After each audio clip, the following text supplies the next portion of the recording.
Hey guys, we've got a deck profile here of my hero deck. Yesterday we showed you my brother's agents, and today we're going to show you my deck at the moment, which is heroes. I'm going to be changing it around a bit. At the start of the next format, I'm probably going to be running the new Blue Eyes deck, which looks pretty cool. I'm looking forward to doing that, and then a bit later on I'll be trying out my hand at the new Vampire support, because I'm a long-time supporter of zombie decks, and I'm glad to see that Konami have finally given us some new support, and it looks pretty good too. So let's begin with our hero deck right now. First, for the monsters, we got Stratus, solid search monster for the deck, which is really good. So, and it's a solid attack point too. So basically, you can just go with that with Bubbleman most times into a nice Xyz, which is really nice. So on to the next one, we have free Alias, which is another key monster in the deck, I find.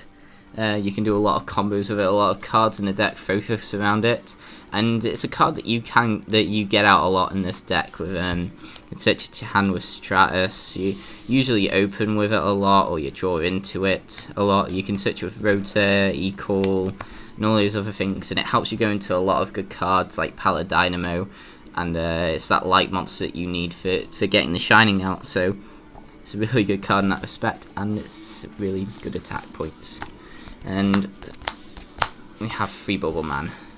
Bubbleman, one of the staple cards in the deck. I love top decking this card with an empty field, because it's just 2 free cards, and yeah, you can special summon it from your hand when you have nothing else in your hand, and it's just basically a nice way of getting your Xyzes and heroes into your graveyard. You need heroes in your graveyard for Miracle Fusion to work properly, and this helps you load it in its own way of just getting those Xyz materials in there. And lastly, for the monsters, I have 1 Photon Thrasher and 1 TK Ryo. Thrasher's a really good card because it allows me to go into Starlight Paladynamo, which I'll go over in a little bit, and TK Ryo acts as a little bit of a countermeasure to spellbooks and other searching decks that are going around at the moment. I like these two together. I used to run like 2 Thrashers, and I'd side in 1 TK or 2 against spellbooks, but I like this way because you can clog with Thrasher, and it does kind of get in the way with other cards in the deck. So yeah, so that's the monsters there. Onto the spells, we've got your standard spell cards with Monster Reborn, Heavy Storm, and Dark Hole. There's not really much to say about these cards. They are ridiculously overpowered. Storm provides that ridiculous spell and trap destruction that the meta loves right now. Dark Hole is really sacky when you just draw into it against the full field. I've done that quite a few times, and my opponents just like, well, they come to expect this sort of thing by now, but right at the beginning, people get quite annoyed at the Dark Hole sacky play. And Monster Reborn, it wins games. I can't say anything else about it. It just wins games, just pulling a Monster Reborn out of your ass. Okay, so on to other destruction cards. We have 2 MSTs main decked. I have a 3rd sided for obvious reasons. It's just that extra little bit of spell and trap destruction. But you know, it's that extra bit of stability that allows you to go for your big plays and pushes. Other forms of destruction that help with the deck support is 2 Gemini Sparks. I used to run 1 in this deck, but I decided to go up to 2 because I realised I do actually get Neos Alias out a lot, and Spark provides that nice little bit of extra support. 3 is overkill, and 1 is nice, but it's a bit inconsistent in that regard. Next on, we've got the search engine and the draw power cards of the deck, so 2 Duality.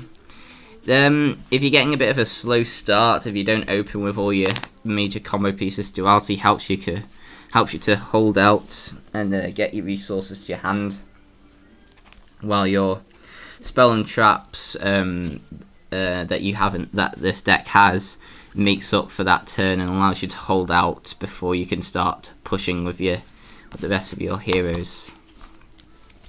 Then we have 1 Rota. You know, it's a pretty standard search engine. I like it for another reason, because it can also search out a Thrasher if I feel like going into Paladynamo with an Alias, which is always nice. We got the 2 Equals. You know, it's one of those really useful cards of the hero engine. It's a reason it's at 2 at the moment.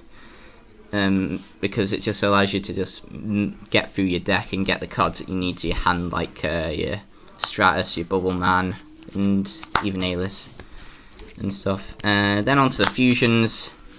3 Miracle Fusion, one of the staple fusion cards of the deck.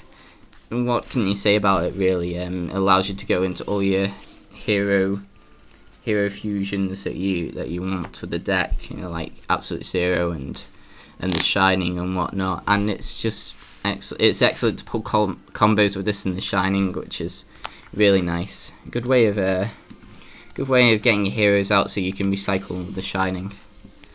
Then onto the other fusion cards I run 2 Super Poly. Again, a really good card. Some people don't like using Super Poly. I really love using Super Poly because it opens up the rest of the heroes. It opens up the rest of the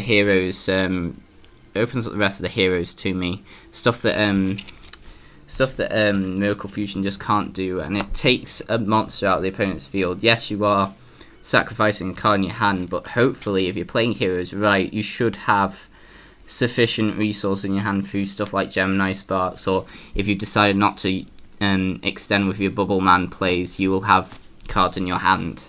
That's just the way the deck plays, and Super Poly helps with that, and it takes care of a lot of annoying threats like well, stuff that slows you down. You can't be slowed down with heroes. You have to keep pushing, so it helps to take care of threats like Zen Means and Draco Sack and whatnot. You know, just really hamper the deck's performance and can really mess with the opponent as well when played right. So that's another card I really like in the deck. And it can't be stopped either. It's just an excellent card all round for fusion in this deck. People may hate on me for this, but I only run 1 Hero Lives. I find that this is a very tricky card to using to get right. Most of the times that you're using it, it will either win you the game or lose you the game because of the life point cost for it.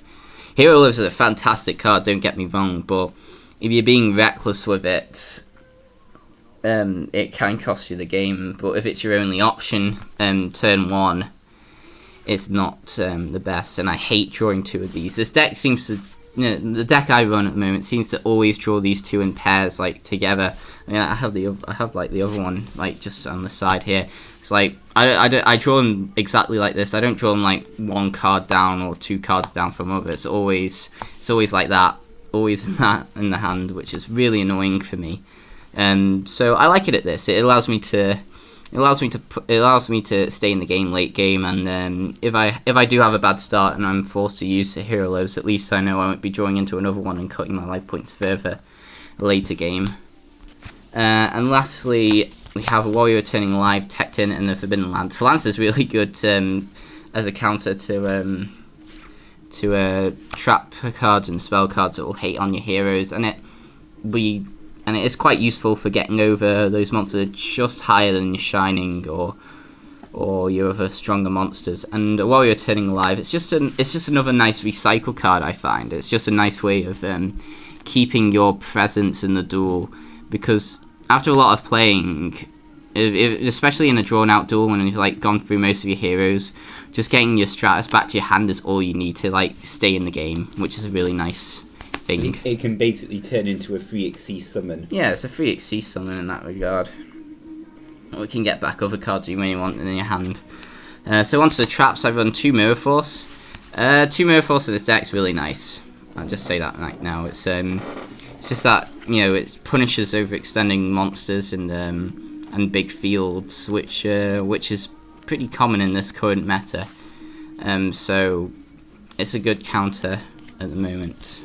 And it's, you know, retro as hell. So then onto some utility for the deck. It's got a Hero Blast to recycle Alias, which is never a bad thing. It's nice to have an Alias fresh in your hand, because if you haven't gone for Paladynamo, you can always go for it with a well-timed Hero Blast, and it takes care of a threat on the opponent's field. So say if I side in Fossa Dino against Dragon Ruler and summon that and set this, they are usually forced to summon their baby dragon, and take care of it. But if I have, say if somehow an alias got in there, Hero Blast can take care of it, which is really nice. I think, and I think it can clear the tokens. Can it clear the tokens for Dracosac? I think so. I think so. What's the attack on the tokens? 0. 0. So yeah, you could probably clear the tokens from Dracosac with that. It's just nice wearing the opponent's resources down. Next, we've got 2 Compulsors. I do like Compulse at 2. It's really nice at clearing those Xyz monsters. But I do like 2 Bottomless, which I only have 1 in at the moment. I'm thinking of taking a Compulse out for a second Bottomless, but I'm still undecided about that. But these are solid clearers of monsters, so I recommend, if you have the space, to try these out in duplicates if you can. Then I only have 1 TT. That's because this deck doesn't run many monsters, and the monsters that you do run, you want to keep out. TT at 2 will probably hinder the deck more than help it, because if you're drawing it too much, you'll probably be forced in situations where you probably have to use it when you have a big field out, which you probably don't want to do, because you need to keep your monster presence out, and TT can get in the way of that. It's basically for when you're on the run and your opponent's starting to get aggressive. You can flip the TT and they're down on monsters, so you can start pushing with your others. Then I have a Pinpoint Guard teched in. This card works really well with Stratus, I find, and against like spellbooks, it's a nice way of getting your TK Raya back out if your opponent hasn't already Jowgened you, which is always useful because TK Raya wrecks spellbooks. And it allows you to go into Xyz with your Stratus, and it's a really useful card. I've not used it as much as I'd like to, and if I would put a second Bottomless back in, this would probably be another card that would be up for taking out, but it has its uses, and I'd recommend it as a tech. Then for my negation card, I have Dark Bribe, Solemn Judgment, and Solemn Warning. Dark Bribe, just that extra little bit of a negation. Some decks like using cards like Starlight Road, but I find Starlight Road is more situational and probably a waste of an extra deck space. So Dark Bribe's good for that final little push, without having to deal with Starlight Road. And Warning, you already know about Warning, how good that is. And Solemn Judgment is your generic negation card, and these can all win games when played right. So that's the main deck. I think that's about 40. I think that's 40 cards there. So onto the extra deck, we have 1 Maestroke. It's just that nice little wall monster that can take care of annoying threats. I think it's good at taking care of Catastor. It's good at taking care of Catastor because Catastor causes this deck a little bit of problems when played right. So Maestroke's a nice counter to that. We have Heroic Champion Excalibur. It's your big monster. You want to summon this if you want to push for major damage and get over big threats with ease.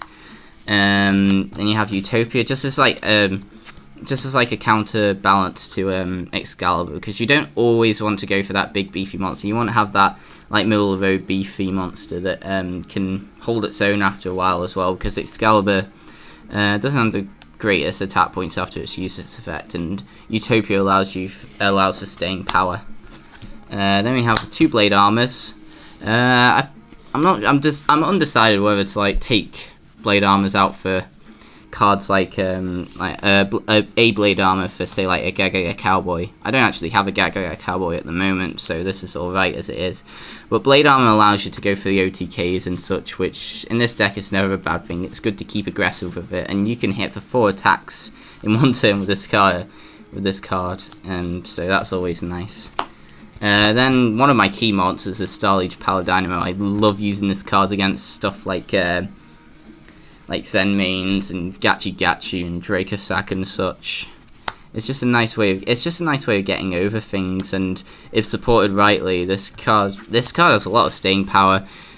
I would recommend when coming up against the Paladynamo, just get out of the way, because the longer it stays out in the field, the more likely it is to not leave. and usually in those situations I usually find this card staying on until the very end of the duel, which is never a bad thing, and it's a free draw when it's destroyed, so that's always nice. Abyss Dwellers for those games that use a lot of graveyard stuff like Dark Worlds, and what other decks use a lot of graveyards at the moment?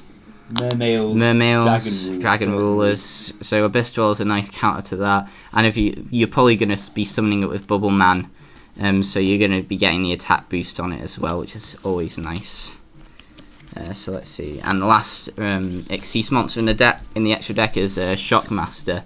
It's just that nice little extra thing, because you're going to find yourself eventually with 3 level 4 monsters out, and you're thinking, I could probably go and lock down the opponent in this situation, so this is a fantastic card, and it's brilliant against spellbooks, may I just say. Yeah. I've summoned this against spellbooks and just declared spell cards, and they can't do anything. I have traps and monsters enough to support me, like TK Ryo and whatnot, so in that situation it's usually GG.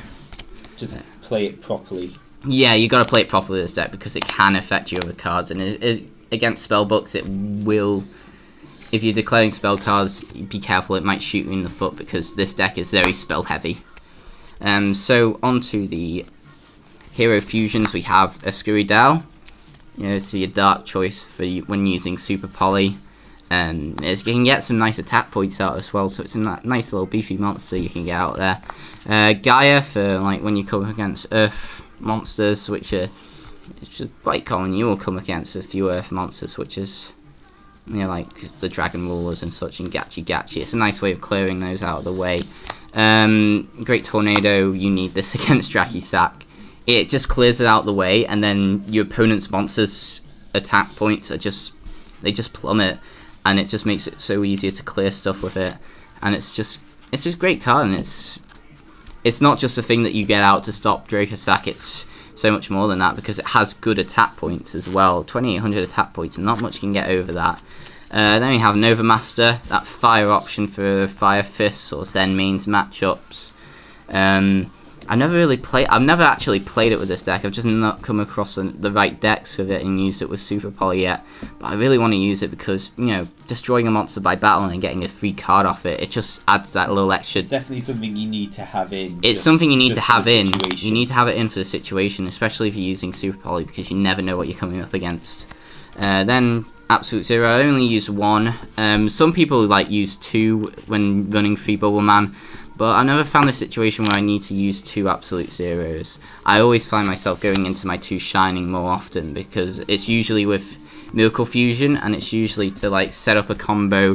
Say if one Shining's already gone, so I can banish with Miracle Fusion. I can banish that in a Stratus to summon another Shining.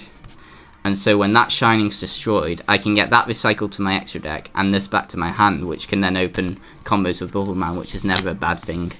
And Shining on itself, when played with Miracle Fusion, can get mega attack points out, so that's always a good thing. So that's the extra deck. I just want to quickly go through what cards I like siding in. Stuff like Phoenix Chain to stop effects. I mean, some people like Breakthrough Skill, but Phoenix Chain has more staying power in my opinion, and it suits the deck better.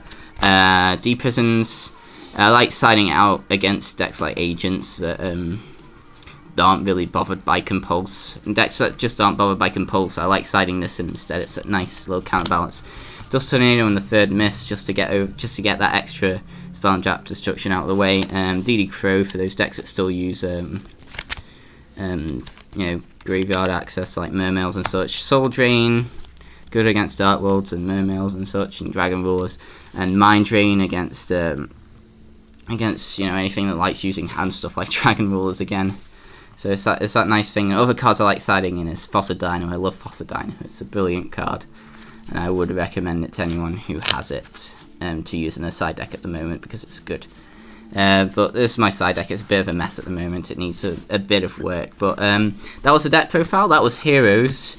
I hope you do enjoy this deck profile. I've been trying to get this hero deck right for quite a while, and I feel it's again in quite a comfortable place.